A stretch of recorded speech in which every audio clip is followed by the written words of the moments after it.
Assonance, dissonance, alliteration, allusion, elision, ellipsis, metaphor, analogy, simile, internal rhymes, iambic pentameter. You know I do the subtextual, you know I do the metatextual. You know I'm metrosexual, or I would be if I hadn't lost all my hair in the third year of this millennium. Thinking Bavaria it was, but I also picked up the habit of drinking really heavy duty beers and eating heavy duty. I was quite well into the habit of eating heavy duty greasy food before I went to Bavaria, but I've just grown exponentially since then as my hair's receded and lost all colour, even in the wee bits of hair that I still have left.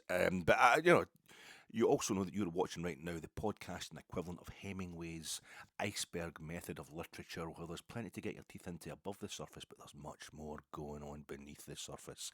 But what you might have missed, even though it's Easter and I love my chocolate, obviously, and I always like to leave wee Easter eggs about my podcast for you to kind of get your teeth into and wonder what that's all about.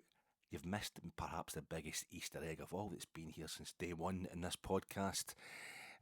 It's the equivalent of the Yorkie Easter egg. That's the one. I'm not dropping any hints here to members of my family, but you get the cardboard truck, the Yorkie cardboard truck, and sideways it's carrying the cargo of the big chocolate Easter egg, and inside it's got the girder. The girder, like I'm not stealing a line for Iron Brew, but they're just like heavy duty, macho. It's trucking great Yorkie bars inside it. It was chocolate heaven. It really was. But this Easter egg has been there since day one. If I'm talking about metatextual, somebody said to me a few months ago, and I was really flattered. Alec, could you get yourself on Spotify? Could you get your pods onto Spotify as well? Because I just quite like to listen to you when I'm out for a walk or whatever. And I thought, oh, that's really nice. Then a few weeks later, it dawned on me, no, wait a minute, that guy's saying I'm ugly. Doesn't matter. Look at my coupon when he's listening to me. Well, the last laugh is mine because, mate, the thing is, my fat, ugly coupon is actually distracting you for how massively verbose my patter is. You're so busy going, Jesus, look at that. You're actually getting a kind of visceral thrill like watching a horror film or something like that. It's, oh my God, and it seems to make my patter more interesting. If you take away this and just listen to me, it's more like a ghost story than anything else. It's just really sad. But there's actually, we're not on Spotify just now. I'm going to look into that. All I've got is this YouTube channel. But since about this a couple of years now, maybe I've been doing this YouTube channel, and thank you to everybody who watches it. I mean that totally sincerely, folk. It's really nice of you. I really appreciate your time. But I've been ripping it since then. The biggest Easter egg of all. If you take a wee look down to the left hand side, I'm talking metatextual. So let's step back, get your phone, you're watching me on your phone, turn the phone, upright. Turn it horizontal, so I just go to the wee screen up the top, and we'll take up the whole screen. You can see the actual YouTube screen type thing within the setting of the YouTube page. Down to the left hand side below where I'm pointing just now, you'll see the avatar, the wee circular avatar that's got, it's me. It is me. I know the fella in that photograph's got hair and looks as if he's genuinely happy with life, but if you look a bit closer, it's not much more hair than I've got, and it's only slightly redder than what I've got left just now. There's a massive floodlight behind me. That is me. It's not an avatar. It's an actual photograph of me. It's taken outside the Olympic Stadium, Munich, in March 2002. I'm just about to go inside and watch Bayern Munich beating Cologne 3-0 in the Bundesliga. It's my first time in Germany. It's my first time attending a German football match. And if I was one of the people on a game show or a panel show or something, or one of these, the new things. Everything in television just now is a version of the Great British Bake Off. They've got a chess one just now as well, or doing ceramics or portraiture stuff. They make painting folks' portraits into a competition, a kind of reality TV meets competition TV thing, and it's on Sky Arts. Like a cheat con that art. I know, it is somebody doing art, but it's just a game show. You know how everything kind of is basically merging Big Brother and Britain's Got Talent kind of thing, and do that. But there'll always be somebody who's maybe on the panel as a bit of an expert, isn't he a trained actor or a trained performer or a trained TV presenter? There's somebody, a bit of an artisan, they've got a bit of skill that's related to whatever the competition, whether it's doing ceramics or knitting stuff or, making jewellery or perfume, whatever it is. And they'll get that person in and say, oh, you'll have to well, I actually look quite smart. I've got a suit and all that. No, mate. You've got to get an earring in. You've got to get a neckerchief. You've got to get a bit of Peaky Blinders. You've got to do the turn-ups and the jeans. You've got to get a USP. We've got to be a USP, even though the USP just looks like the USP of everybody else that's on television right now. And then they do quite well, and they go to the focus groups after that show's run for a few months. And I like him. I like the guy with the Peaky Blinders outfit and the earring. He's quite down to earth. He seems like a real person. I'd have a chance with him. So it kind of appeals to me as a middle-aged viewer. And they're like, right, okay, mate, we're going to have to get you your own programme. What is it you're into? We're going to do a programme, a kind of documentary. It's also reveal about you, but it's what your passions are. What is it you're into? Well, ceramics, obviously, because I just did that programme. But it's perfume, obviously, because I just did that programme. That's why you know me. But something personal, something more personal than that. What are you into? Well, shagging, making money, getting drunk. No, that kind of thing. No, that kind of thing. What is it you're good? What were you really obsessed with? Is a kid shagging, making money, getting drunk? No, I mean, like in your childhood, something that you're interested in your childhood that you've carried on into today. Nothing. I've grown up. I'm an adult now. I just do the ceramics thing that you've got me on. I just do the chess. I just do the baking. That's why you've got me in this programme. I just do the repairs for the antiques thing. That's why you go, no, there's got to be some passion that you had, so that when we take you somewhere to do with that passion, you find that something to do with that passion that you always dreamt about when you were a kid, you can have an emotional moment and we can get to know you before all the revelations about your private life come out in the tabloids and what have you. All right, I don't really help. Well, I used to quite like fire engines when I was like plastic fire engines, and then they got dinky fire engines. Right, you're into fire engines. That's it. We're going to take you to a Victorian fire station somewhere, and then we'll get you, the earliest dinky car ever made. It was a fire engine, and burst into tears at that point if you could, and tell us something about your mum, she's doing quite well. She's in the no, she's got to be dead. Just make out she's dead or she's dying. Well, she's actually pretty healthy. She's in a running group and all that. No, just make it. She's got cancer. It's terminal. She's going to just so you can have an emotional. If it was me, what I'm saying, if I was that person that they were trying to, what is your? It would be German football. That was the weird thing. I know I love Rangers, obviously, and Scotland and football in general, but my thing was German football. That was a kind of weird thing that I think really it was my personal thing. Like a pain in the arse at a party. I had a few drinks. Oh, I get this, and you don't. You don't get it like me. That with me, it's German football. I just had a thing when it wasn't on the television very much. And long story short, it's now Bundesliga's on. I could watch Bundesliga 24 hours a day now, and I'm not interested because there's so much it. But when it was a kind of thing that was kind of cultish for me to be into, German football, isn't it? I actually know quite a lot about German football. I read World Soccer, and I've read a lot about that. Just a pain in the arse thing. So my thing would be German football. So that was the day. That was the first day. I was like 2002. Bayern Munich they were still the reigning champions of the Champions League, and they're about to pump Cologne 3-0. We're kind of sitting there with the Cologne fans as well. I'm not going to tell you about the whole day, but it was utterly fantastic. And I was talking the other night before the Dundee game about how you get these fleeting images in your head about the best feelings you've had about something in life. That your best job ever. You don't think about the day you went for the interview. You don't think about the day you got 10 out of 10 from your gaffer for doing such a fantastic job, the day you get a pay rise or opening your pay packet. It's a random thing. When somebody asks you the question, what was the best job you ever had? You just think, I remember a day sitting having a cup of tea in the office or in your van or whatever, and it was sunny outside and it was a Wednesday, and I wasn't bothered that it was quite long to the weekend and it was quite long since the last weekend. I was just quite content. It's a random picture you'll get of yourself that isn't the image you would think. And I was talking about how when it comes, it's Alan McLaren. When I think about Rangers being domestic, I was at that game on Saturday. It'd be nice, I was thinking, on Saturday during the day there, if we could just go to Dens Park and just win like proper Rangers teams. Just be nice and organised. Maybe 1-0 up at half time. Maybe even win 3-0 by the end of the game. And just never really worried. It's never really stressful. We know what's going to happen. And the image I get in my head, isn't it like Richard Gough, John Brown, Ali McCoist, all the guys I get into Mark Haitley, the guys I get into my best ever Rangers 11? It was Alan McLaren. I realised that my idea of kind of run-of-the-mill defensive solidity, we're going to be okay, feeling completely confident that Rangers will get there eventually, it was Alan McLaren. And I think it's because he joined. I've got this thing despite, I think because Celtic won the treble and the European Cup in '67, and we're obviously always trying to be the best from Scotland, do the best that anybody's ever done in Scotland. So that's a record we've got to beat. One day we've got to become champions of Europe. But Celtic having won everything in season 66-67, 92-93 is the closest we came to doing that. I'm watching this happening. Oh my God, we're going to do it. We'd won the domestic treble, and we were a goal away for the Champions League final. We didn't do it ultimately, but my God, we got pretty close, and it was great fun watching it. It might still be my favourite season ever, despite us having been in 2 European finals since then. But I believe that you can do it. You can have European success and be domestically successful in the same season. But the evidence keeps knocking me back. Celtic did win a European Cup and the treble that season, but Rangers, the 5 times we reached a European final, only the first one, 1961, did we win the league the same season. The Cup Winners' Cup final we got to that season. Aberdeen, only other European trophy winners from Scotland, they didn't win the league. That's 83 when they won a European trophy. So maybe for Scottish teams it can't work like that. But I'm kind of obsessed with it to the point where I think, when I think about domestic safety, I think about Alan McLaren, because he joined after that run to be a goal away from the Champions League final in 92-93.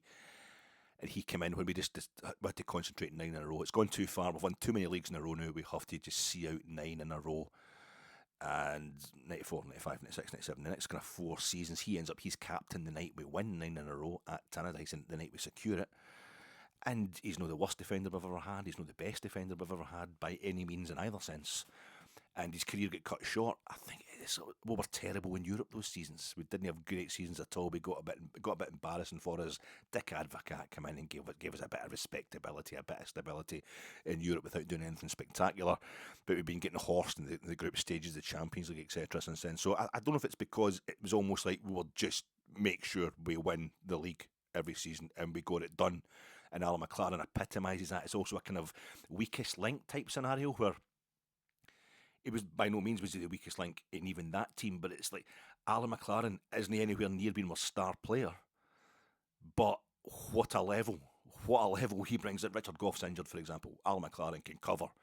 He'd be playing alongside Richard Goff. And Dave McPherson should maybe epitomise that as well, but he was quite central. The goal against Leeds and the other knocking it on and stuff like that. He was quite central in the treble and a lot of European success. But Alan McLaren, for some reason, is just the guy, just the image that comes into my head. We'll see that with German football, the happiest day of my life. When somebody says, what's the happiest day of your life, full stop? When were you at your happiest? It's no the moments of great elation and a lot of intensity and stuff like that. And I'm at a game that doesn't feature Rangers, it doesn't feature Scotland, doesn't even feature Winton Rovers. It's because almost there's zero peril involved for me as a fan. But it's just like I'm a fan of this whole concept, this whole oeuvre of German football. That's why I'm there. And I don't know, it's like an archaeologist that lives in ruins. They go to a great site, the site of Troy, or they go and they find, this is where Troy was. It's not a win or a loss, it's established. They know it's there just to be there is the joy. I think that's what it was for me. That photograph you're seeing basically is not just the mental fleeting image of the greatest day of my life. It's a picture of the mental fleeting. I just think of myself sitting in that beer garden, at a football match. I'd been at 2 MLB games in Toronto, and I'd seen the Mets at Shea Stadium. And the Blue Jays were playing they were both playing the Mariners. Unbelievable. So even when it comes to just randomly going to, I've been to 3 MLB matches in my entire life, and I've seen the Mariners in 2 of them. What's the chances? Can I score another baseball franchise after the list when I'm going to? But that I'd had drink in the stadium then, and it was oh my God, I'm drinking in a major sports stadium. It felt illicit. It felt illegal because for all of my adult life, it has been in Scotland. So to be drinking so near to the ground and be allowed to have your drink inside the ground, it was, and just experiencing German football. And I'm obsessed with Gerd Müller. My obsession with German football kind of focuses in on, it reaches its high point or low point, whichever way you want to see it. I've got a pod on this podcast channel. It's done earlier on. There's one about the Kaiser. An apology to Franz Beckenbauer after Franz Beckenbauer died. There might be a separate one about Gerd Müller. I don't know. Or the Kaiser one will feature Gerd Müller pretty heavily. But he was my obsession. He'd scored the winner. His last international goal, the winner in the 74 World Cup final, had been scored in the set of goals that my seat was sitting at. And the beautiful thing about that day, just the whole experience, was the photograph that you see. It was my wife that took it. My wife took that photograph, so it's but you know what I mean. I don't even have to. Oh, my best day when you weren't there, dear, because obviously the happiest day in my life would involve you. That she took the photograph. She was there. She was at the game next to me, freezing to death. It has to be said. I already had plenty of layers of fat to keep me warm. It's evolution. You want to sit outside massively cold stadiums, you will. She didn't, but she got a Bayern Munich hat out it, so I don't really know why there could be any complaints. But it was just a fantastic day. Cologne supporters. I'm talking to this guy. He's talking German to me, and I'm talking Scottish, and it's like it's just we're chatting about the football, having a conversation. A Cologne supporter, and I knew what he was saying. He knew what I was saying. It was a beautiful day. So that is a photo. That's a fleeting image has been captured. Because I always think I don't think at that angle for that photograph. I don't think I see my face in the photograph. I just see everyone around me. It's been outside the huge iconic roof of the Olympic Stadium in Munich, and so that's the Easter egg. That's the other thing. But the other thing I want you to do is when you're looking at that, there's another one. You know, because I say that this isn't this. No, I'm not talking that much about the football so far. I'm like, yeah, well, I am, but I'm not. And I'm going to talk about something that's not football. But you look at the bio that I've got, or the description of this. It's a podcast of me talking about football, mostly Rangers. You know, movies, mostly Heat, and life. Rotisserie chicken, because rotisserie chicken is life for me. It's going to kill me. That's the irony. That's why that's funny.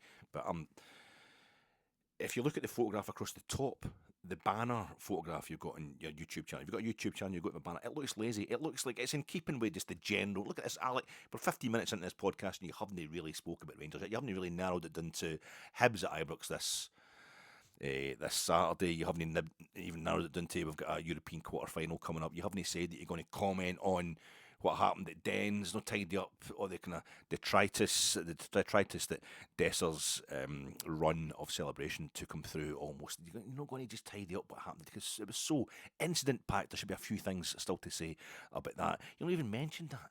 And this just sums up the fact that it goes out of sync. Your conversation goes out of sync. You stutter a lot as well. Your conversation goes out of sync on the phone. You're chatting away, and your fat mouth is moving at a different time for the sound coming out of it because the podcasts are too long. There's too much stuff on your recording device. You can't sort that out. You just treat us shoddily. And the photograph that you've got, your banner photograph across the top of your podcast, just sums it up because it just looks like you've chucked a Rangers shirt in front of something. And it's sideways. You can't even be bothered turning the image so that the Rangers crest on your banner is the right way around. Now, it's just to show that I'm a bit off kilter in my attitudes about Rangers. It's not a straightforward Rangers podcast. But that's it. You see the Rangers, it's a big scroll, Rangers scroll crest on the 1982-83 or 82-84 Rangers kit, the pinstripe kit. That is my actual shirt that I did actually wear at that time. I was only 13, coming up to 15 at that period where I wore that actual strip, but it's original for the sports shops in the days. I have worn that to Rangers games, I've worn it to Hampden. I couldn't get it over my pinky now, but that's my shirt, and you see that the crest is sitting sideways, but behind the shirt, there's an image, there's something, you can't see it, and it's a laptop. It's an open laptop. There's a screen, or is it a television? Has he been watching porn and he's throwing, what is that to the right hand side? You can see it you can just pick it out just behind the kind of right hand side of the bit of the shirt that's slightly fallen down a bit. You can see there's something white. Is that the side of the screen of his laptop? No, that's a chair. That's a big, comfy, kind of modernist, really trendy armchair. And then, what is that bit of flesh there that seems to be poking out? No, that's somebody's wrist. Honestly, that's somebody's wrist, and it's attached to as a cup of coffee. You need to take my word for it. But you can see the cuffs of his shirt, and then the suit jacket. That's what that is in the right hand side, the kind of dark blue, just poking. But in the left hand side, you'll see some ocean. Some blue ocean. That's the Pacific Ocean. That is the Pacific Ocean. And you'll see more white to the left hand side. That's a poof. A poofy, remember? I mean, you go to your posh aunties, right? Used to sit in the poofy. The poofy, shut up. That's that modern kind of trendy poofy there. But it's also merging into. There's a bit more white going up the way. You think, is it clouds over a blue sky? No, that's Pacific Ocean. The house that these guys are in is looking out. It's a fully glazed house.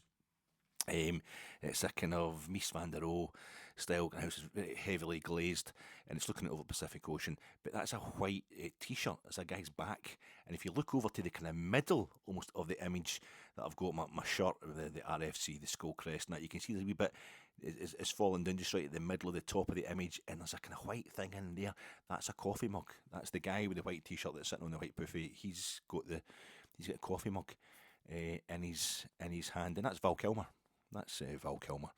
And that's Val Kilmer playing Chris Hairless in Heat, which I can't say is my favourite movie of all time. I can't say it's my favourite. Is it my favourite? But I'm obsessed with it. I am obsessed with it. If somebody said Desert Island, discs, but it's DVD, Blu-ray discs or whatever, what would be your favourite? That wouldn't be my favourite. But I'm obsessed with Heat. It is definitely one of my favourite movies, but we're talking top three, but top five. But I've never put as much thought or as work. I haven't watched any other movie as often as I've watched Heat. And Val Kilmer died on Tuesday. I'm talking to you on Thursday, the 3rd of April. Val Kilmer died on Tuesday, the 1st of April. 65 years old, did real health problems, had throat cancer, etc. Val Kilmer, not my favourite actor. I wouldn't say he's in my top 20 of actors, but he delivers my favourite ever line in cinema. In that scene, that picture, that is behind my Rangers shirt. I'm trying to be subtle, because Heat and Rangers are two things I've mentioned in my bio there, and obviously Rangers takes total precedence. You can't see what's going on behind it, but it is Heat. It is an image. It's not just any image from the movie Heat. It's the image of the scene in which Val Kilmer, who's holding that coffee cup in both hands, and who's in that white t-shirt with the Pacific Ocean behind him, is about to deliver just the greatest line in my life watching cinema. One that's meant most to me. That real kind of, this means the most to me. Well, again, I could be on a programme if a focus group wanted to know who is this big fat ginger guy, or used to be ginger. Maybe that's the thing. I'd be into my hair, getting my hair back. I've got hair again. But Heat would be the other thing. That it's just I'm into it more than anybody else. I'm not. There's a guy who's done a podcast called One Heat Minute, in which he has like 20-30 minute length podcasts for each of the 170 minutes that Heat lasts for, and he has journalists and actors and things on. And the last in that series, he has Michael Mann on. For the last the 270, 170. 183 hours, Alec. So it's 170 because it's just under 3 hours. So no, I'm not the person in the world that's most into Heat. The whole thing with Heat is, Val Kilmer's my favourite actor, and the obituaries for him in the mainstream media just now, so the BBC one, obviously, yesterday, on Wednesday, and they were talking about him as the guy most famously playing the Iceman in the Top Gun movie, and playing Doc Holliday, probably his best role in Tombstone, and obviously really famous as Batman. One of the Batmen. But for me, it's Heat. Heat does get mentions, but it's just enough below the radar to make it still feel personal. It keeps it personal. It keeps it slightly cultish. Michael Mann has just handed in the script for Heat 2 to Warner Brothers. He announced the other day, so just must be the day before Val Kilmer died. I think he's hitting out at rumours that he'd already handed the script in last year, and the movie wasn't getting made. Warner Brothers kept delaying on the start of filming because they're not sure if it's going to make money. I hope it doesn't get made. Val Kilmer plays the character in Heat. He plays the character Chris Hairless. It's a 1995 movie, an LA crime saga. He plays the character Chris Hairless, and him and his wife Charlene Hairless, they drive the plot. The fact that Chris is trying to get back to Charlene, they drive the plot of Heat 2, and it's a terrible book. So Heat 2, the book is absolutely awful. I know, The Godfather is a bit of Pulp Fiction, the Mario Puzo novel, and Francis Ford Coppola turned it into a work of art, but Michael Mann's involved in writing Heat 2. I just don't think it's very good, and I think you should just leave Heat on its own, because it's a film that resonates with me really, really deeply. And people say, I think people a lot of times, if they've watched Heat even a couple of times, they say, "Oh, so you're into bank robbers? Grow up." It's Heat's great. Folk love it because they're all wearing suits when they come out the bank. They rob the bank. They look really cool. De Niro actually looks like Elvis Costello. I always think with a wee goatee beard and the suit on. And the footage of the shootouts when the bank raid goes wrong and the police ambush them outside. The footage of the shootout. Val Kilmer switching his magazine, changing his clip on his M16, his assault rifle anyway, I don't know the exact make.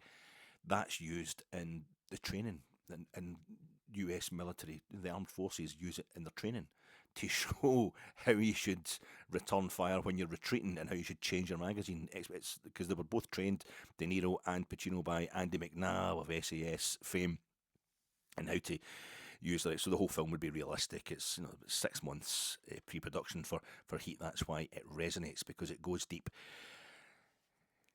That's what it's supposed to be into. And the central, the maxim of the film that most people, kind of tourists, will take away is the line that De Niro delivers in that scene that's, has got them both sitting on the white furniture in the De Niro character, Neil McCauley's house, which has no furniture. In that scene, Chris Shields is saying to him, "When are you going to get any furniture in here?" Because Chris Shields, played by Val Kilmer, has been sleeping on his floor that night. They were in jail together, they're in prison together, so they know each other really well. They're in a really tight crew. So Chris has been chucked out by his wife Charlene, played by Ashley Judd. They had a big rammy because he only brought home about $8,000 from the raid, from the armoured security truck heist that they do at the beginning of the film, because he had to pay off the bookies. He's a gambling junkie, as his wife says. And I think Ashley Judd as Charlene Shields gives the best performances in that entire movie. I think she's the best thing in that film. She's not in it very often, so you got to kind of, it's a sliding scale of who's carrying the movie, etc. But she's got to play somebody who's beautiful and glamorous enough for you to believe that she could be a gangster's moll. That she would attract kind of high energy guys like Chris Shields, as played by Val Kilmer, and she's also got to have a kind of enough relatability and see the devastation that the life on the run, the life having to evade the police, the kind of hardships that have brought her to that situation, and she does both amazingly. She's phenomenal. It's a fantastic multi-layered performance, but she's bouncing off Chris. She's bouncing off the performance of Val Kilmer. So my favourite actor, but he delivers my favourite line in movie history. It has to be said, and it's in this scene, and people think that it's when De Niro says to him, he's in this, and he's crashed out in De Niro's house, and De Niro has been out all night, or so, Neil McCauley's been out all night, and he comes back in and he finds his mate crashed out, so he immediately phones Charlene, Ashley Judd. Chris is at my place. What's wrong? Because he's worried any friction in their relationships, personal relationships of the people in his crew. That's going to affect the security of the crew. That's going to make them easier to infiltrate. The police are going to be able to get into them. And so he phones up Charlene while his mate's still lying on his floor, kind of returning to consciousness after a heavy night in the town, obviously. And she's like, husband and wife stuff. It's none of your business, and you've never had a wife, so don't start poking it in as if you know what's going on between us. He's like, all right, I'll let him sleep it off here.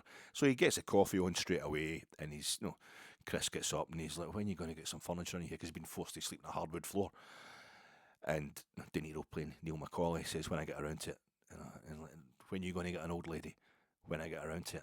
And it's in that line you're giving it. No, that's not the line I'm talking about, but that's the build up to it. In that little exchange there, you're seeing that for the De Niro character, Neil McCauley, women are just furniture. That's just something you get in your life when you've got the job done, when you've finally got enough money to see yourself through for the rest of your life. But it's also a way of saying that his interior life is completely empty. It's devoid of the furniture we all need to be complete as human beings. And that means the complication, the lovely, messy complexity that is loving people. And he basically, and what's up you, why are you here, basically, as well, not enough steaks in the freezer, whatever we've been doing, Vegas, Super Bowl, clean me out, had to pay off the bookies, so he's not got a lot of money. And De Niro's, he's worried about that. He's asking if Charlene's got somebody else on the side, and he has. She's got the guy for The Simpsons on the side, but Val Kilmer's character doesn't know that at that point in time. And he says to him, I don't know what you're doing. And De Niro says, Neil McCauley says, I don't know what you're doing. Remember Jimmy McElwain in the yard? And originally it was supposed to be remember Jimmy, what's his name in the yard? Because they've both been in the joint. They have both served hard time. He was always saying, and they're talking about this kind of one of these professorial wizard type cons, a master criminal who was telling them when they were in jail, how you got to go about it, how you got to go about a life of crime. He says, if you want to be making, Jimmy, what's his name? Jimmy McElwain in the yard used to say, if you want to be making moves in the street, do not attach yourself to anything you cannot walk out on. Have no attachments. Do not attach yourself to anything you cannot walk out on in 30 seconds flat when you feel the heat round the corner. You remember that? And he's asking Val Kilmer, you can't have a messy personal life. You shouldn't have any personal life until you've got the money that lets you just sail off into the sunset. And Val Kilmer doesn't say whether he remembers it or not. He just turns to De Niro and says, for me, the sun rises and sets with our man. And that's just the greatest. That's just the greatest line ever. That's what Heat is actually all about. And people will take away this thing. If you want to do a job properly, you've got to be hard, you've got to be cool, And if you're that kind of still at that slightly infantile stage of life, which has nothing to do with age, where you think, are the women still just getting my way, or women thinking, blokes tying myself down with a partner, it's just going to get in my way, stop me getting to the top. Well, getting to the top is finding somebody who loves you. That is the best thing that can ever happen, and it might actually help you in your career as well. It's the thing you do, because later on in the film, you find that De Niro, and it starts in that very moment. I keep saying De Niro, but it's actually Neil McCauley. He just replies to Val Kilmer by going, yeah. And Val Kilmer, yeah. Okay then. And he lets it go, and that's when the music kicks in. In that scene. Elliot Goldenthal music, and behind them is the ocean is flowing. The Pacific Ocean, the beautiful blue Pacific Ocean is flowing, and I think that's just the love is starting to come out of De Niro. He's starting to realise, he's starting to change. It's a sea change, quite literally, and his attitude to life has begun, and it will be his downfall, because he's set himself up as a master criminal, and he's about to break his own rule. And characters in any kind of tragedy, any kind of fiction, a play or whatever, when they start breaking their own rules, the rule is they must die. It must be their downfall.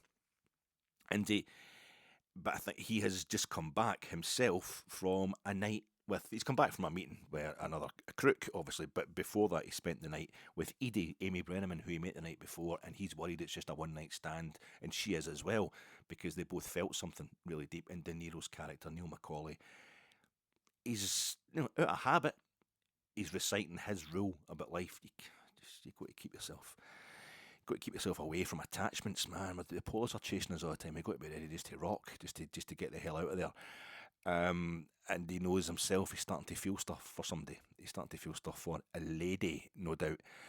And it's made him a bit more understanding of what Val Kilmer's character, Christian Hairless, is saying. And at that point, it starts to change. And by the end of the movie, when Edie, played by Amy Brenneman, when she finds out that De Niro's character is actually a sociopath, if not a psychopath, a murderer, a bank robber, a thief, a career criminal, she wants to kind of get out of there, but he's got to convince her to stay with him and that their love is still real. And there's a beautiful moment on the Palisades where he stops the car and he just says, look, I don't know what I'm doing anymore. It's mirroring what he said to Christian Hairless, his mate, in that scene earlier in the film. I don't know what you're doing anymore. And he's like, I don't know what I'm doing. I don't know what to say here. He said, I just know that there's no point in me doing anything or going anywhere if it's no with you. And that works. And it's a beautiful scene. Again, the music kicks in. It's a lovely, lovely scene. And it's beautifully uplit, as all Michael Mann's scenes are. But that's the real message of Heat. That is the real. It's not about being a slick, hardened bank robber. I love Val Kilmer in that film, because see the bit when they have the bank robbery and they go into and they knock all the guys out in the jail and they go into the prison cell. Not the prison cell. Sorry, when they don't go into the prison cell, they're never going back. They go into the vault. Which is a different kind of prison cell, the prison cell of money that they're obsessed with. Don't try to talk yourself out of that, you made a mistake. And they get the vacuum-packed millions of dollars. They're all vacuum-packed. So he whips out this big, massive flick knife thing, and he slashes the cellophane so that the notes all loosen up and they can get them inside the big holdalls that they're using to get, $12 million out of the bank in the space of just minutes. That's fantastic. That's brilliant. No, that's good. That is visceral. That's great stuff. That's meant to drag you into the movie. But what the movie's telling you is all about the work-life balance. It's all about communication. The communication all through even in 1995, before we had the depth of technology, a bit of communication we have just now, but even then, technophile Michael Mann is just pointing out throughout the film how much communication, or the mechanical methods of literal communication through the film, even down to roads. We communicate through driving along roads. Oh, he's on that motorway, and he's on the eye such and such to that. And there are helicopters following them, and you're on the phone. Is it a cellular or a landline? It's just communicate. How do you get all that information, Kelso, that lets us know that we can trip in and cut out the alarm system for the bank the night before? How do we not just go in there? You've got to just know how to grab it. You've got to know how to grab it. He's telling you how the dark web works, how you can steal stuff through computer hacking. And it's all the different methods of communication. John Voight's Nate stands outside Kelso's house. There's a shot of him. He's got the massive interstates below him, the massive interstate motorway below him. It's lanes and lanes of traffic going back and forth. And behind him is Kelso's house that is just utterly splattered with aerials of all sort of satellite dishes, massive aerials, all the stuff he needs, antennae, all the stuff he needs to communicate. Communication, but these people cannot communicate with the ones that they love. They cannot communicate with the ones they love. Even their mates, the people that they love in a platonic sense, the people they love is not in a kind of physical sense. And the crew is going down. The crew is diminishing in numbers. We lost Tom Sizemore, who plays Michael Chirito. This is Neil's crew. Was that 2 years ago? And I mentioned him in the post-match reaction pod. I think we just beat Dundee United at Ibrox. It was outside Ibrox anyway, and I mentioned him in my Jersnet post-match reaction pod, and I have to mention Val Kilmer. Albert Torino, the guy that plays Albert Torino, Ricky Harris. He's the informant. That's when Al Pacino's at his most kind of coked out scene. Give me all you got. Give me all you got. That's the guy he's talking to there, and he talks to in the nightclub. Who brings along his brother Richard Torino, played by Tone Lockwell. Ricky Harris, he died about 9 years ago, I think. He was the first kind of major loss of the cast of the film Heat, of the movie Heat. But now it's Val Kilmer, and he speaks this fantastic line, which is actually the central line of the entire film. And you see that wee photograph of me, and it's because my wife's there. That I might be into my fib, I might love ticking off football teams and European stuff and my German football and that, but it doesn't mean anything. It doesn't mean anything if there's no somebody there to share it with, and that's the line. That's the line, the greatest line in cinema, as far as I'm concerned. And when Tom Sizemore, who plays Michael Chirito, one of the greatest scenes in Heat, when they know that the heat is onto them, and they have the meeting, Neil's crew has the meeting, are they going to go ahead with this heist they're planning in the bank when there's so much police attention on them? When Vincent Hanna, Al Pacino playing Vincent Hanna, when his crew of robbery homicide detectives have hacked into them and are watching them now, should they still go ahead with this major heist? And Tom Sizemore goes, for me, the action is the juice. I'm in. I want to go ahead and do it. But this is despite De Niro's character, Neil, having said to him, if I was you, I'd steer clear of this. And why does he say you should steer clear of it? Because you've got T-bonds, you get stuff put away. Elaine takes good care of you. He's got a wife that loves him. He's got 2 wee daughters as well.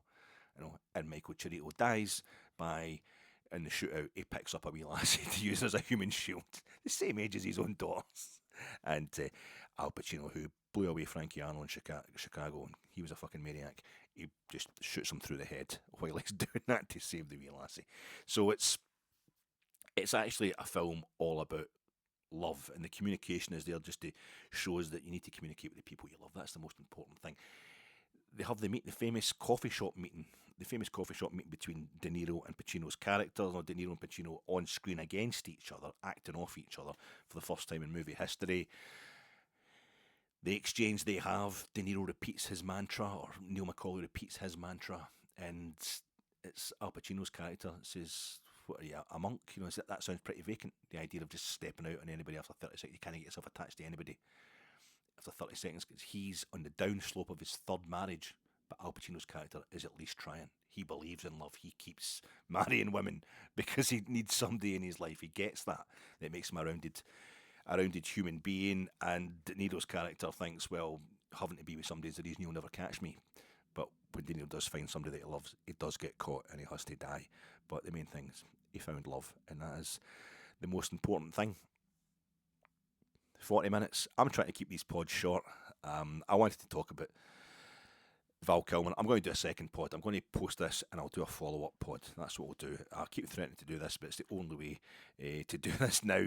It's just taking far too long, folks. But not long enough as far as I'm concerned to say. It's not necessarily a Rangers pod. There's a few things that I like to talk about, and Heat is one of them. So Val Kilmer passing away has been a massive thing, and he's just a great guy, just absolutely fantastic. And Heat, the most heartbreaking scene of the whole film, I forgot to mention almost, is when he has to leave Charlene, when he has to go, because Charlene is, she gets infiltrated because she's having an affair with a guy who's a petty criminal.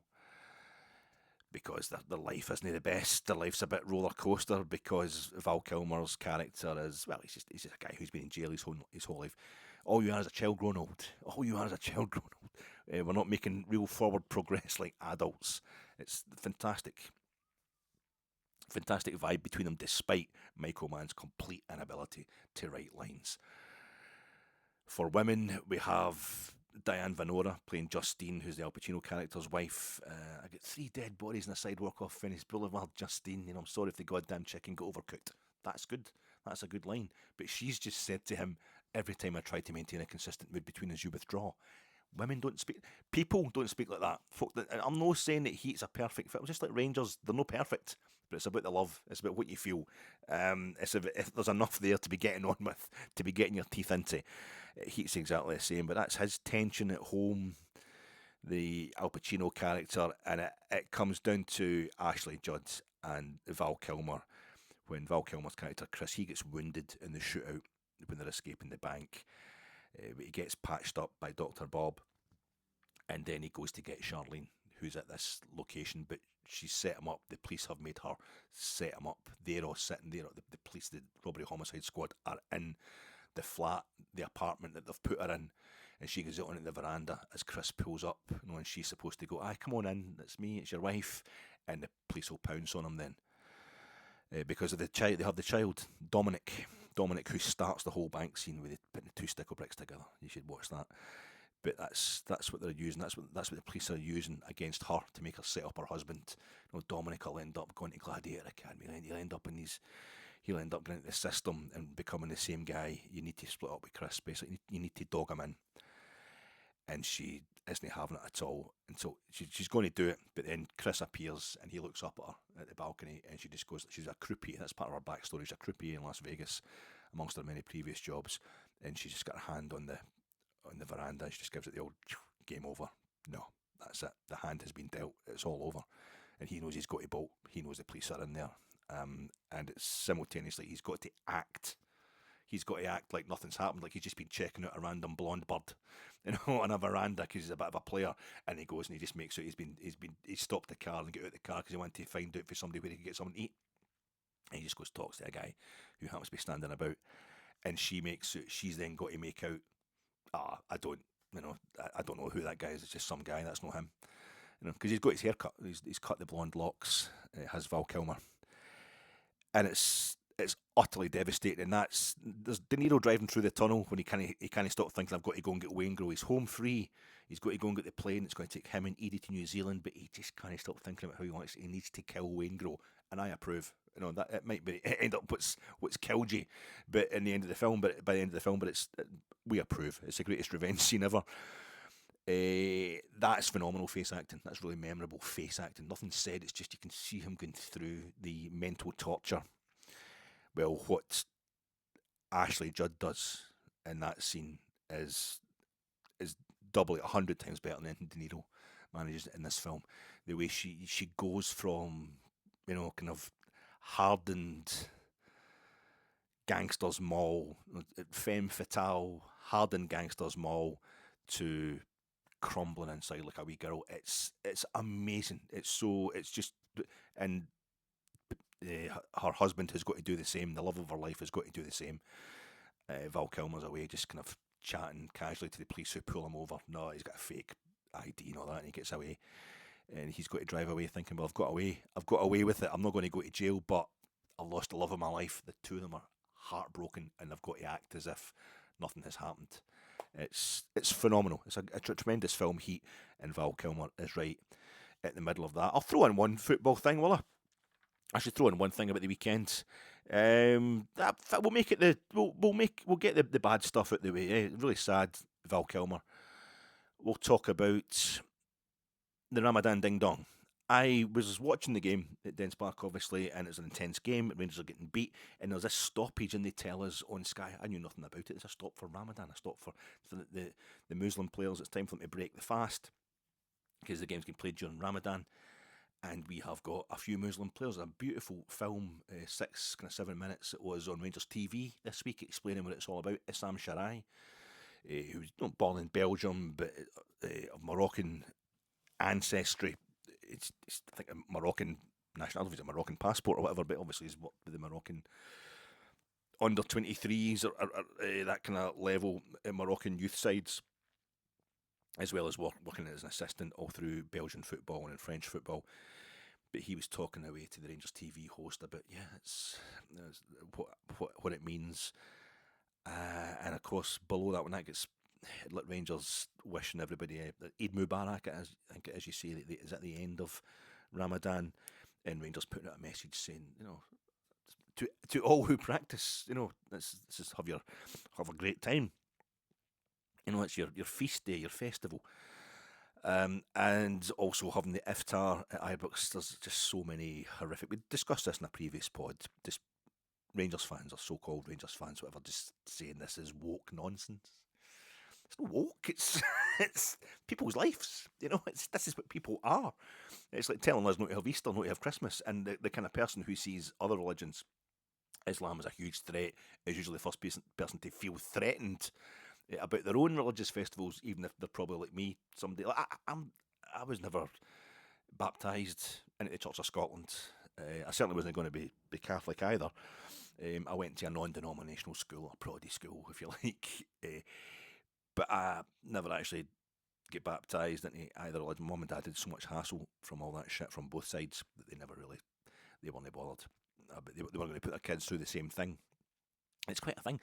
My mum's Catholic, my dad's Protestant, and my dad's mum is Protestant, but my dad's Catholic. So a long line of mixed marriages. They were seen as mixed marriages in the kind of 40s and 60s in Scotland. But even though I've got no religious feeling in that sense, I'm probably religious in the way I love my movies, and religious affinity for Rangers, for football. And football is my religion, Jock Wallace.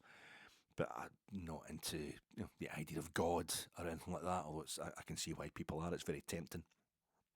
But even though I'm not into organised religion at all, I'm like, oh, Jesus Christ. Oh, good God Almighty. Oh, fuck's sake. It's in my swearing. Blaspheming is within my kind of nature because I'm surrounded by it. Jesus Christ.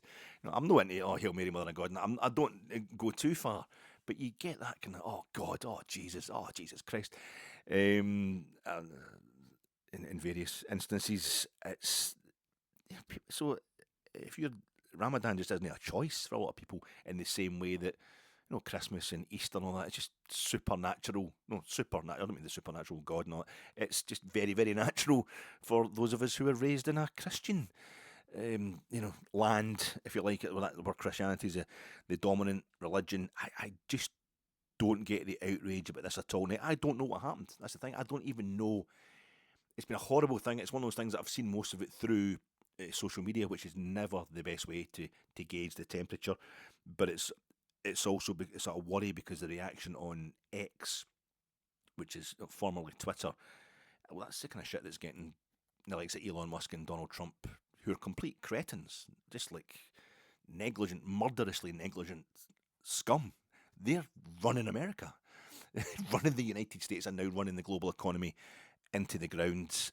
It's the stuff that Reform UK, who a massive part of the popular vote in the last general election, they're appealing to it. They're using what they see on X, the kind of lowest common denominator stuff, as a political tactic, so you've got to kind of pay attention to it in that respect. But I wasn't at the game. I'm listening to it in the telly. The players are taking in dates and taking in the water, and we've got Diamande, Yilmaz. I mean, Bajrami, he was on the bench. I'll be missing somebody out, no doubt. And I think I'm going to assume Mohamed Salah and Dundee is as Islamic as Muslim. They're taking on stuff as well. And these guys have gone all day without any food or water. One of the comments you see from kind of haters, basically racists, is they're only missing out the lunch. They're only missing out the lunch because they get up early to have their breakfast. And they've got to get up at dawn. They've got to get up before daylight to have their breakfast. And it's quite early at this time of year. And then they go back to their beds, as Mohammed Diamande was telling us. And you've then got to wait until it's officially dark, it's officially night time, to have this big take on liquid, apart from anything else. So it's phenomenal athleticism that these players are displaying. I think the least you can do is have a 2-minute stoppage to give them they just kept focusing, the cameras at Sky would focus on the players who were having the fast, who were breaking their fast. Breaking their fast, how that's Sharia law, isn't it? It's nothing like breakfast that we all have. Breaking the fast though, we shouldn't be stopping for breaking the fast. More of a breakfast though, but it's completely different. It's a completely alien concept to us. They were just focusing on that, the cameras, but I heard booing, and then I heard a bust of Rule Britannia, which, like an England flag being flown at the back of a white van, doesn't necessarily mean racism, but sometimes in certain contexts. And I sing Rule Britannia at Ibrox, I'll wave a Union Jack at Ibrox if there's one about, but I'm not meaning it in that kind of sense. But it's one of these things that gets hijacked by your racists quite regularly. So it was just a wee burst of it though. And I've been told that at the game at that time a Dundee player was down injured. The fans, I certainly didn't know until Sky told me, the fans in the ground would have no idea, unless it was an announcement over the PA, that there was going to be a break for the Muslim players to break their fast, just to give them 2 minutes to take on some liquid and some food. For Christ's sake, it wasn't exactly that big. There was a Dundee player went down injured and was getting treatment at the side of the park while this was going on, and I think some Rangers fans thought that's why play was getting held up for so long, because this guy was acting it. He was pretending to be injured because Dundee were winning at that point in time, so try to waste time. So it might have been a bit of booing for that, and then it's Dundee fans and the cameras are over the Dundee Derry, so you get most of the sound you're hearing is coming from the Dundee kind of choir, so maybe it's them that's booing Rangers fans. I don't basically know what's going on, but I've definitely seen, you then had a pile on social media where there's so many people who hate Rangers are desperate for us to be racist, which I always find really, really weird and quite revealing. There's so many people who are thinking Rangers fans are actually kind of reveling in it. It's almost like a celebration. And I think, well, surely if you're hating us because we're so racist, we're so disgusting, you should be hoping that we're not. And it's like they'll always. I remember for months people talking about what happened with Glenn Kamara. But yet they wanted everybody to feel sorry for Glenn Kamara. Aye, we did want everybody should feel sorry for Glenn Kamara. What happened to him against Slavia Prague? It was absolutely horrific. But it's like, that was like sympathy for Rangers. We need to find some way that doesn't count anymore. It wasn't for Rangers, it was for Glenn Kamara. Or everyone, anyone. I thought it was everyone, anyone. It just shows you're a bunch of racists. They've always been the same, So why do you need us to be? Surely you want an end to that kind of stuff, and you're going to laud our campaigns to stop it. It seems to be, thank God, if Rangers are still evil, then I don't have to look at myself. Basically, there's a lust for you to be allowed your own bigotry, which involves Rangers. Like all Rangers fans are the same. I see that all the time. They're all the same. And Christ, if only we were, life supporting Rangers would be a lot smoother. Going to Ibrox would involve a lot less arguments and stuff like that, a lot less stand-up fights at times. It's the variety is the spice of life. But I see this reaction, and so Rangers fans come back in to say either didn't happen or it happens everywhere, and it does. And we had the Prime Minister of Great Britain telling black players that they shouldn't be taking the knee. It was an act of surrender. It was one of the most disgusting things I've ever heard a Prime Minister saying. This is Boris Johnson, of course. So it happens everywhere. It's happening in clubs all over Britain, massive clubs down south, etc. Everybody's got that strain. They've got that element that's looking at all this shit online. That's believes Tommy Robinson and Nigel Farage actually give a shit about them. They're anything other than venal grifters that believe all this kind of nonsense. It's a strain that's throughout British football, but it doesn't mean it's the vast majority of fans. And also, I would address any Rangers fans who do have a problem with this. I don't know. It's like we signed Maurice Jones. I don't know what you're scared of. You can't become too strict in what you believe you are as a club. I've mentioned this before. I think this is maybe the problem. We're going to play Athletic Bilbao this time next week. They've famously got their cantera, where they'll only sign Basque players or players from the Basque region. That kind of bends as well, especially when it comes to Real Sociedad, who are also Basque, a different area of the Basque region, but they have a slightly looser interpretation of that. But you've got to kind of, we had our own cantera kind of thing. It wasn't a stated policy, and it certainly wasn't approved of. We didn't sign a Catholic player knowingly for, I don't know, 70 years. I've never actually sat down and worked out when the policy might have started, when Rangers might have decided, no, we're going to be actively anti-Catholic.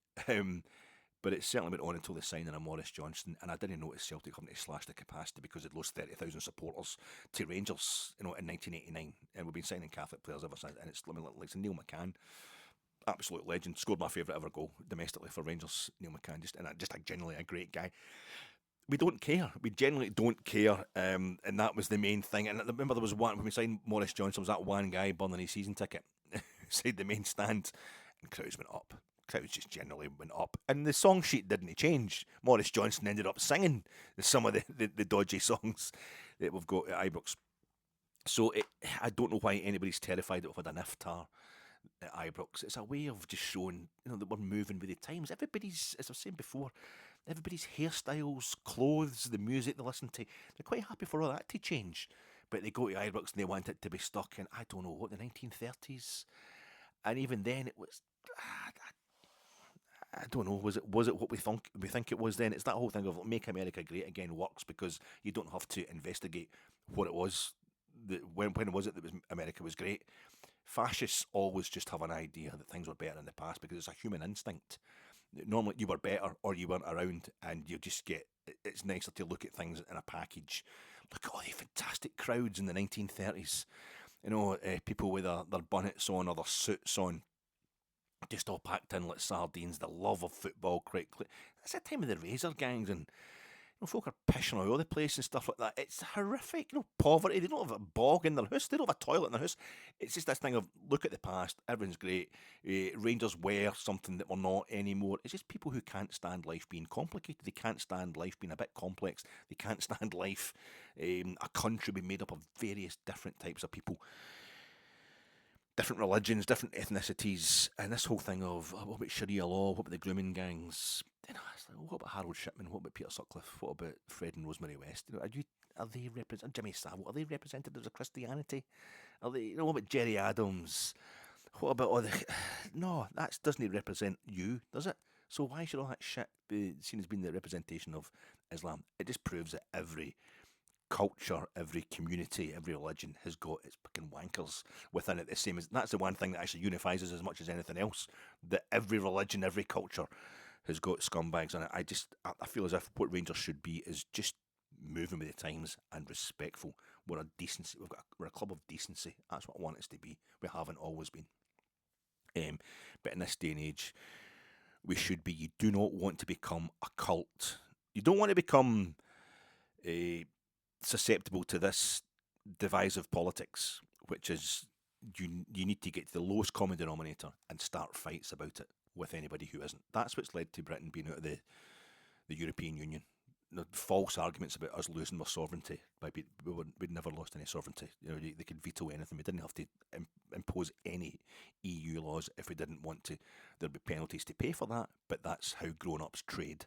That's how the grown-up world works. That's how you end up having trade agreements and all that. That's how we're born into this world. We need people to help feed us and clothe us and keep us alive when we're born.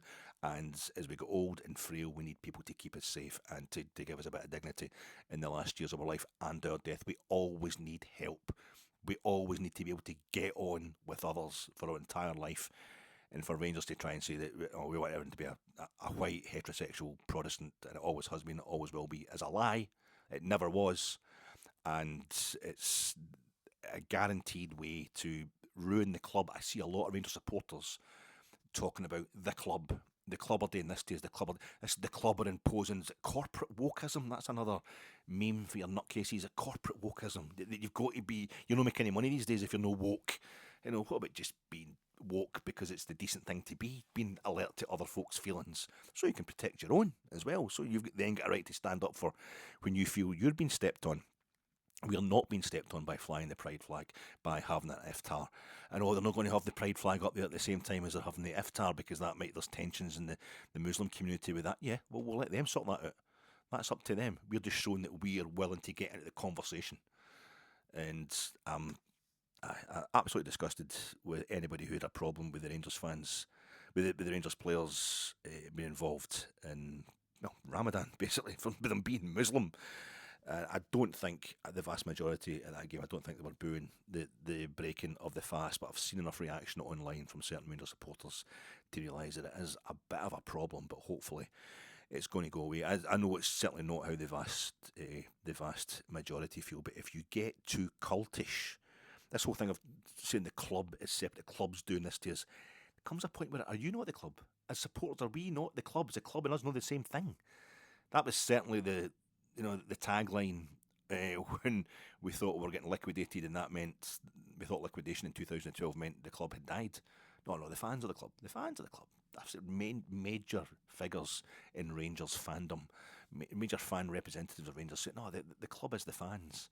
Right. So if we're now saying the club is different, it's a separate entity. Fuck! I actually just slipped that in by mistake. I didn't even mean that. Sorry. It was just right there. That's beyond disgusting what's happened there.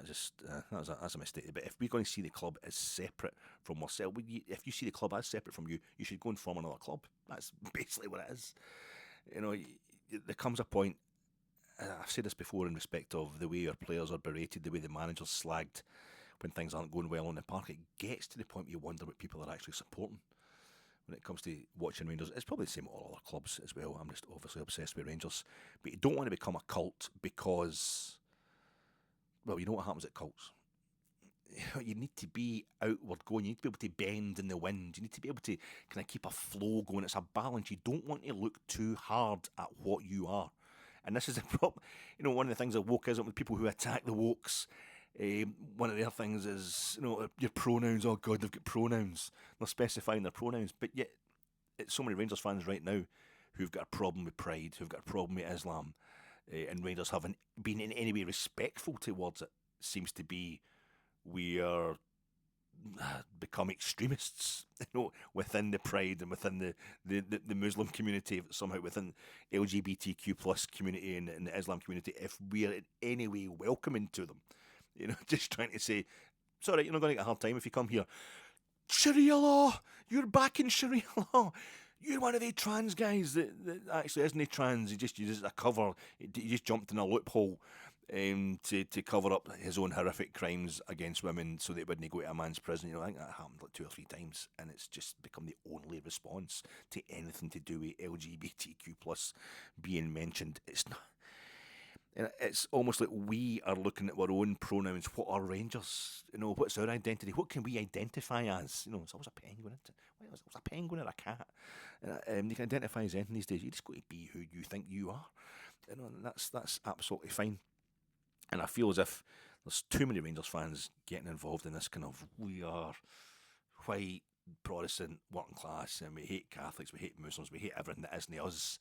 You're going to have a hard time. You're going to have a real hard time in the real world, and you will become a cult. Is the very thing I'd never, ever wanted us to be. I've always wanted us to be just a football club, because that's all I ever really need. That's all we should be. We should have the maturity and the pride in our own life to let a football club just be a football club. It's this that to turn it into a way of life. It is becoming a way of life for me. It's the focus of our life. It's the celebration of life. It's what we use our spare time for, to follow Rangers, to enjoy the football. But to turn it into this thing of they can do no wrong and there's a certain way they've got to behave in a certain kind of hateful way all the time. That is cultishness, and cultishness just always ends in death and abuse. It just always ends in people dying and people being abused sexually all the time. That's the way cults always go. So we've got to back off for this shit. We've got to chill out. We've got to bend with the wind. We've got to have a certain amount of, no, we're not going to go that far. We're having an iftar. But we're not going to start, I don't know, letting in these. It's the Omar Jalili line, his stand-up routine. He does the whole bit about why is it any time they interview a member of the Muslim community, it's always the guy with the eye patch and the hook for a hand who's totally deaf to the infidel. He's not representing the community. That kind of guy's not going to start turning up at Ibrox just because we say to the people who are on our doorstep round about Ibrox in the Paisley Road West, etc. You're saying to them, it's all right, by the way. See that big massive stadium, but we have people coming out, and a lot of them providing money as they go into the various establishments run by the Muslim community in Govan, but also being pretty abusive at times, I would imagine, and scaring you off the streets at times. It's all right. Let's work together. This is your community as well. Rangers represents this whole area. So I think it's one of the problems when we don't have our cantera, our identity isn't strictly geographical, although it is. Most of our fans are from the west of Scotland, if not Scotland. We've got huge, maximum respect. Lots of great guys from Northern Ireland. Some living in Scotland, other ones coming over every weekend. It's a massive commitment. Rangers mean a hell of a lot in Northern Ireland. But the idea is our support is mostly Scottish, obviously, mostly west of Scotland. But this idea that we're more than that, we're not about the geography. Like Aberdeen fans are from Aberdeen, Dundee United fans are from Dundee. They're from Tayside, they're all over, obviously, that kind of area. But there's a general kind of, most clubs, it's just their geography. And the Basque clubs in the north of Spain have taken that, representing their geographical area, to a new extreme by not signing anybody from outside those geographical areas, or to a certain extent, or for a certain amount of time in their history. I think this is the problem with Rangers, when we don't just represent Ibrox, we don't just represent Govan. We've got fans from all over the world. We've got fans from all over Scotland, at least, certainly various parts of Britain. It's conservative, but I know. Rangers fans, I know, and if they're maybe conservative politics is to make up for the way they actually live their life, there's certainly no prudes.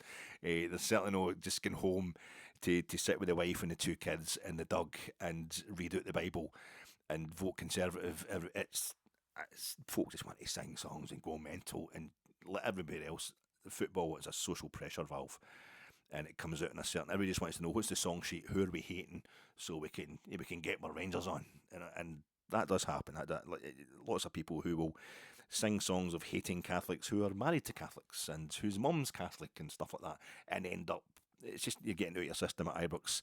We represent a certain kind of. It's basically we're no Catholic and we kind of favour the Queen. Or the King, as it now is. Camilla, she'll never be my queen. She'll just never be my queen. I can't get used to her at all as being the Queen. She's your Queen. I know, but no, it's Queen Elizabeth for me, and Camilla, I just didn't like the way she went about that at all. I still got a wee shock when they say folk are going to meet the Queen. You're like, oh, but she died. She died.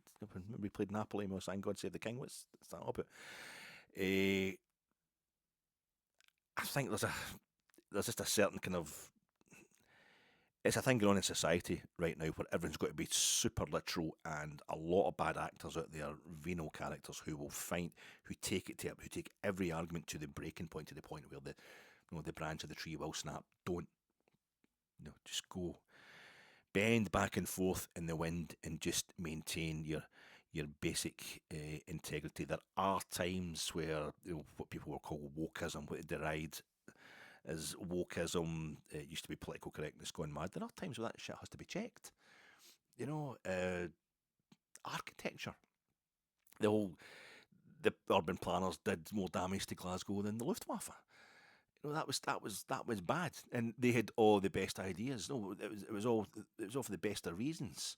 We're going to build these villages in the sky. It'll go up the ways. That gives you more space to live in. And they were giving folk toilets. Folk had outhouses and all that.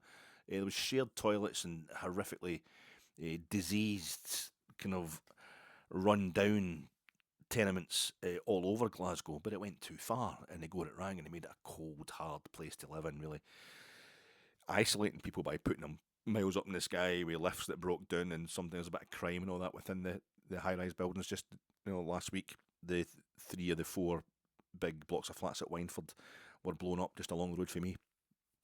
Because that shit has to go eventually. It's no way to live. But it was, that was the best intentions, but they got it wrong. Communism. It's a great idea. But anytime there's a communist government, China, Soviet Union, they're scum. They're like murdering, genocidal scum. So communism it has to die. It can't. Socialism, basically, I'm socialist by nature, and I dabble in a bit of Marxism and neo-Marxism and all that. But it's in a kind of intellectual sense. You get your theory, and then you work out how it can actually apply to real life. And I'm certainly not against anybody making money and all that. I'm I don't know, social democrat, I don't know what I'd be called in my kind of basic outlook in life, but you're just always checking that things don't go too far in either direction. That's what it's all about. But this idea that we're under attack with the wokes right now, it goes too far, and what we're doing, if anybody's got a problem with the Rangers players breaking their fast on the field while playing for Rangers, then it's fucking just straightforward racism, and it needs to stop. I think that'll do us just now. Quite a sad little pod, and maybe I'm going to hope this one actually gets ignored. I'll stop this one, folks, and I'm going to come back later on, a few hours, and do a more football-related pod with certainly plenty more kind of weird stuff involved in it as well. The only thing I'm left to say is, what's the other thing you didn't know? It's the other Easter egg that you don't get when you're looking at my avatar of me and the bit across the top of the screen that's actually got heat behind it and Rangers in front of it. You can't smell the roast chicken. You can't smell the rotisserie chicken that was wafting, the beautiful aroma that was wafting through the house at the time I took that photograph of my Rangers jersey in front of the movie Heat. But apparently they can do that on Spotify, so I'll see you there. Cheers, troops.